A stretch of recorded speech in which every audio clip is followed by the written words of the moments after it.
বর্তমানে মোবাইলের প্রেম গ্যারান্টি নাই, তারা মুখে বলে আই লাভ ইউ, কাজের বেলায় নাই। আর টাকার প্রেম 2 দিনের বেশি 3 দিন টিকে না, টাকার প্রেম 2 দিনের বেশি 3 দিন টিকে না।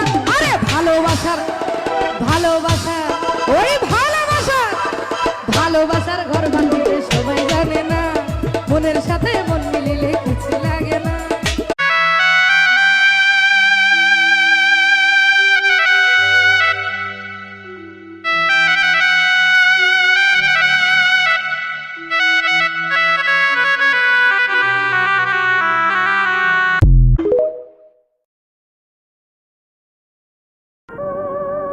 আমি কি এতটাই খারাপ ছিলাম যে তুমি একটাবার জানতে চাইলে না তোমাকে ছাড়া আমি কিভাবে দিনগুলো কাটাচ্ছি?